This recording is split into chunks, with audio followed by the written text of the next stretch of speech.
나물 중에 숙주나물이라고 있습니다. 이 숙주나물이 원래는 이 녹두나물이라고 그래요. 그런데 이 숙주나물로 이름이 바뀐 그 사연이 있습니다. 이제 신숙주라는 사람이 있거든요.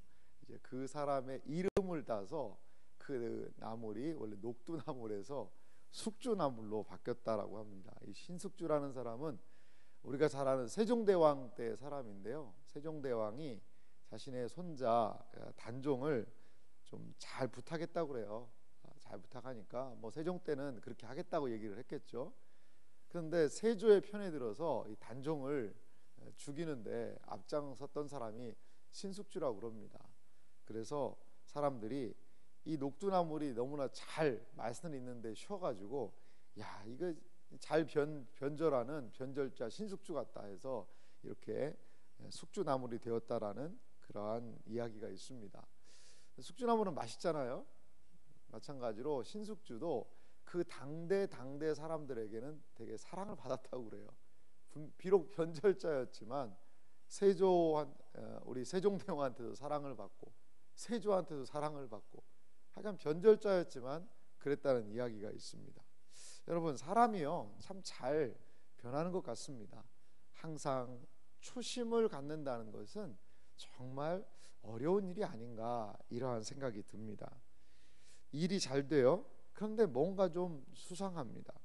용감합니다. 거침없습니다. 그런데 좀 지나쳐요. 마치 자신이 왕이 된 것 같아요. 왕은 아니라고 이야기해요. 하지만 왕처럼 행동합니다. 마치 자신이 이야기하진 않지만 하나님이 된 것처럼 모든 권세를 부리고 있습니다. 자기 말이 법이고 자기 말을 거스르면 거침없이 힘을 발휘하고 있습니다. 누구의 얘기일까요? 기드온의 얘기입니다.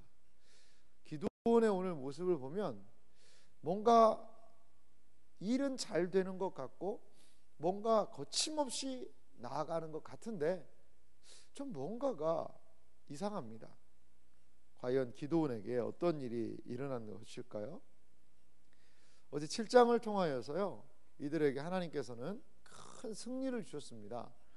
7장의 상황을 좀 알 수 있는 것이 8장 10절입니다. 오늘 본문인데요. 8장 10절은 이렇게 말씀하고 있습니다. 이때에 세바와 살문나가 갈골에 있는데, 이제 전쟁에서 이들이 패하고 갈골이라는 곳으로 도망을 와서 좀 이제 휴식을 취하고 있는 것 같습니다. 동방 사람의 모든 군대 중에 거기서 이제 전쟁에 대한 어떻게 보면 이제 계수를 했나 보죠. 칼든 자 12만 명이 죽었고, 그러니까 애들이 요단강을 지금 건너와서 피난해서 갈골이라는 곳에 쉬고 있는데 군사들이요 12만 명이 죽었답니다. 그리고 그 남은 사람이 얼마입니까? 15,000명 가량이 간신히 살아서 지금 여기에 피신해 와 있는 겁니다. 피신해 와 있는 거죠. 여러분, 13만 5천 명 중에 12만 명이 죽었습니다. 이러한 대패죠. 완전히 패배한 상황에서 이들은 물러갈 수밖에 없었다는 것입니다. 자, 이제 이러한 7장의 전쟁의 상황에서 거의 기드온은 완벽한 승리를 거두었습니다. 그런데 좀 소소한 문제가 발생합니다. 8장 1절부터 3절의 내용을 보니까 에브라임 사람들이요 이 기드온에게 엄청나게 크게 항의를 하면서 성경 말씀 보니까 기드온하고 크게 다퉜다라고 이야기를 합니다. 왜냐? 야, 니들이 전쟁을 나갈 때 우리를 안 불렀다 이거죠. 왜 우리를 안 불렀느냐? 6장 35절 말씀에 보니까요 기드온이 부른 사람들이 등장을 하는데요. 사사기 6장 35절을 제가 읽어보면요, 기드온이 또 사자를 온 므낫세에 두루 보내매. 이 므낫세는 기드온에 소속된 지파입니다. 자기 지파예요. 그리고 그들도 모여서 그를 따르고 또 사자들을 아셀 지파, 스불론 지파, 납달리 지파에 보내매 그 무리도 올라와 그를 영접하였더라.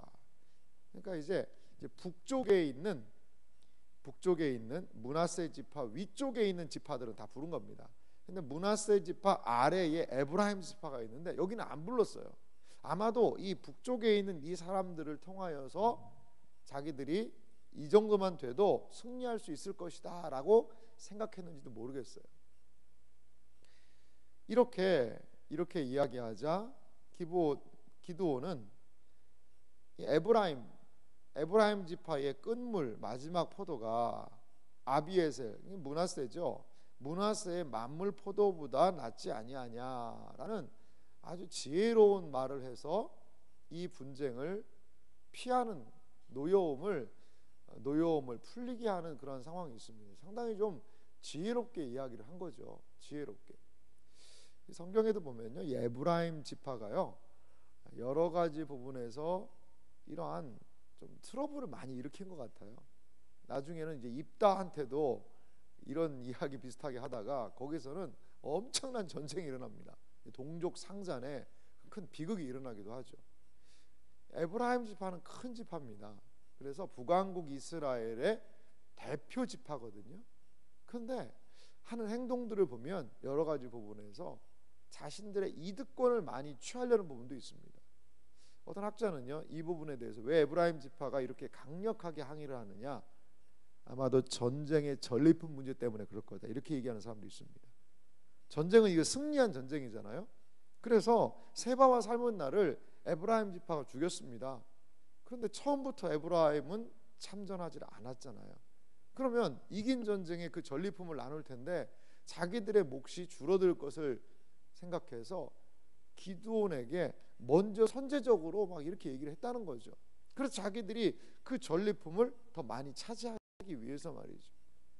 정확한 내용은 알 수 없습니다만 에브라임 지파도 무엇인가 너무나도 치열하게 경쟁과 시샘이 있는 것을 볼 수 있습니다. 참 재미있는 건요, 요한계시록에 이 12지파의 이름들이 거론이 되거든요. 근데 두 지파가 빠졌어요. 에브라임 지파하고요, 단 지파 두 지파가 빠집니다. 가장 문제 많이 일으키고 하던 그 지파 이름이 없고요. 그리고요, 단 지파, 우상 숭배의 대명사죠. 그 두 지파 이름이 요한계시록 7장에 빠져 있습니다. 여러 가지 많은 부분을 생각하게 하는 것 같습니다. 이제 기드온은요, 이 세바와 살문나를 잡기 위해 이 패주하에서 도망치는 패주하는 그들을 추격을 합니다. 요단 동편으로 말이죠. 그런데 그들이 요단강을 4절 말씀 보니까요, 300명이 기드온과 함께 요단강에 이르러 건너고 비록 피곤하나 추격했다. 얼마나 전쟁이 힘들었겠어요.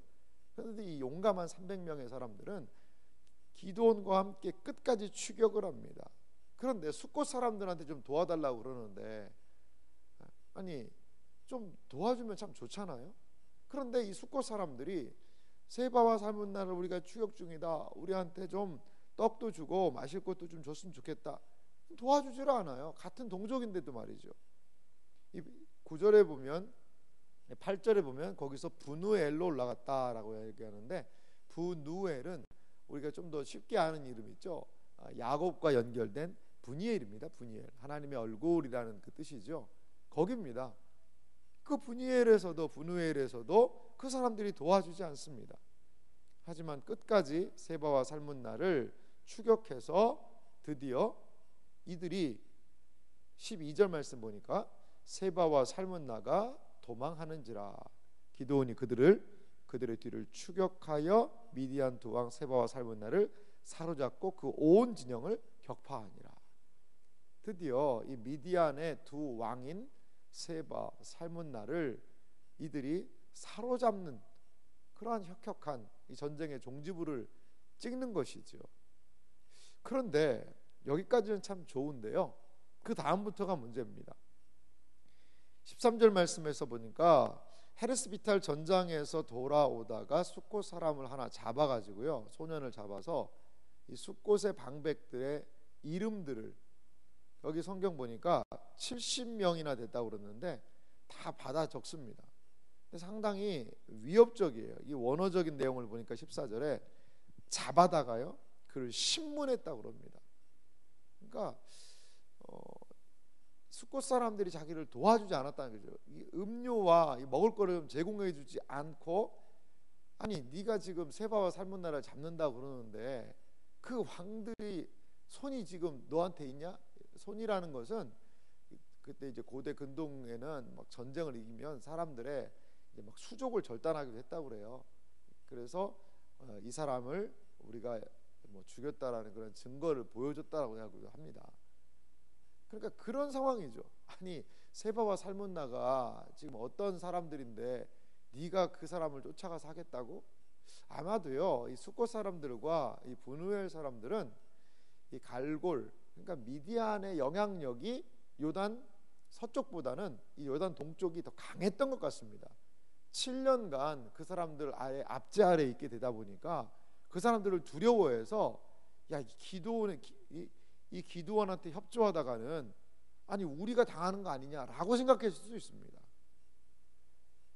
그런데 이제 그들을 신문하고 숫곳 사람들에게 가서 세바와 살문나를 보여주면서 그 명단에 있는 방백들, 장로들 70명을 숫곳 사람들을 징벌했다라고 얘기를 하고, 그리고 분우엘 망대를 헐고 그 성읍 사람들을 막 죽이는 그런 일이 있습니다.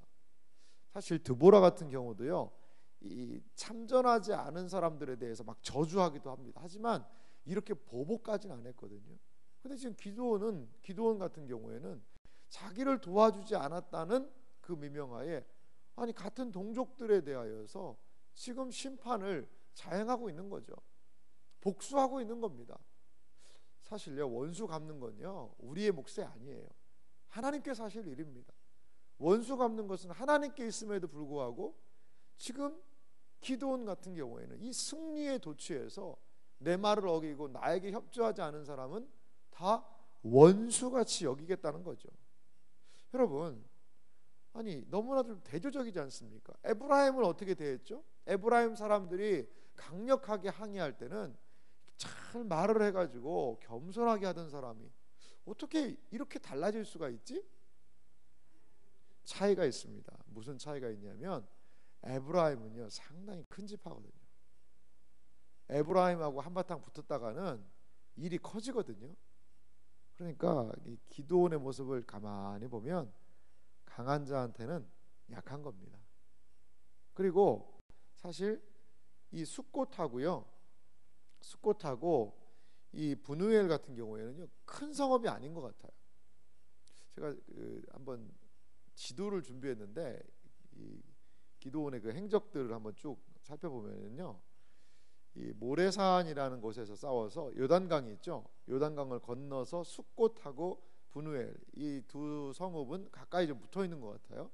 그래서 욕부하에 이르러서 거기에서 미디안 사람들을 추격해서 전쟁을 했던 그런 부분들을 좀 생각해 볼 수 있습니다.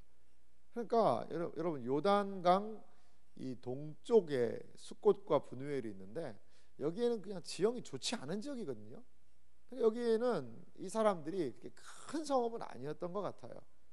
그러니까 어떻게 보면 기드온 보기가 만만한 거죠. 그래서 숫곳과 브누엘에게는 이 자신의 화풀이 분풀이를 했던 것은 아닐까 조심스럽게 생각해 볼 수 있는 부분입니다. 그리고요 이제 세바와 살문나를 신문해서 물어봅니다. 18절 말씀에도 보니까 18절 중반절에도 보니까 너희가 다볼에서 죽인 사람들은 어떠한 사람들이었냐 라고 물어봐요. 그러니까 그들은 너와 같아서 하나같이 왕자들의 모습과 같더라. 너와 비슷하게 생겼던 사람들이고 다 왕자들 같았다. 왕의 아들들 같았다는 거죠. 이 기드온의 모습이요 뒤에도 살펴보겠습니다만 왕이 아니라고 이야기하는데 왕자와 같은 모습, 왕의 아들과 같은 모습이었다는 거예요. 그러자 19절은 이야기합니다. 그가 이르되 그들은 내 형제들이며 내 어머니의 아들들이니라. 세바와 살문나가 죽인 사람들이 내 형제고 어머니의 아들들이라는 거죠. 여호와께서 살아두시는 맹세하노니 너희가 만일 그들을 살렸더라면 나도 너희를 죽이지 아니하였으리라. 그러면서 이 세바 살문나를 끝까지 추격한 이유 중에 하나가 물론 하나님의 명령이고 미디안을 다 치라는 말씀이기도 했지만 여기에 보면요, 개인적인 원한도 있는 겁니다. 개인적인 원한도 있는 거예요. 내 친족들을 니들이 죽였으니까 너희는 죽어야 된다는 겁니다. 그러면서 여기에는 개인적인 복수심도 분명히 있는 것 같다는 거죠. 여러분, 공과 사에 대한 부분, 물론 뭐 세바와 살문나 안 죽이면 나중에 또 군대 일으켜서 우리를 공격할 게 아니냐라고도 생각할 수 있습니다. 그런데 이 8장의 내용을 가만히 살펴보면요, 하나님께서 철저하게 침묵하십니다.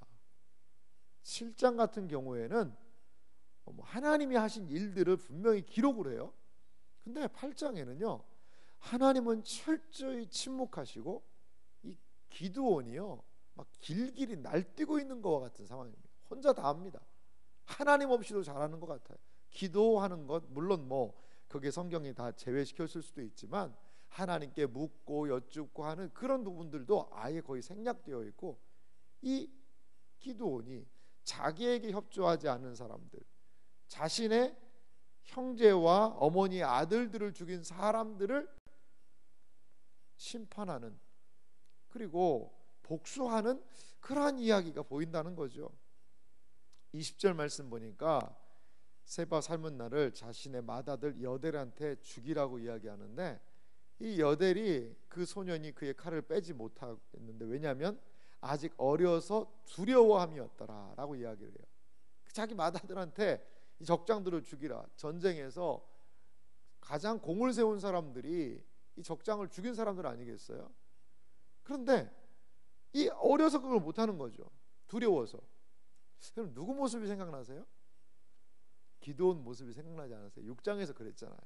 처음에 하나님께서 부를 때 이 두려워가지고 포도주틀에서 몰래 타작마당에서 하던 그 기드온의 이 두려워하던 모습이 점점 시간이 지나자 하나님이 주신 용기 이를 넘어서 너무나 잔인하게 과욕을 부리고 있는 기드온의 모습과 좀 대조하고 있는 것 같아요.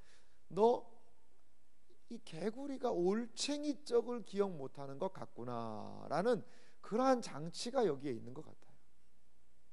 사랑하는 성도 여러분, 일이 잘 된다고 해서 지나치면 안 됩니다.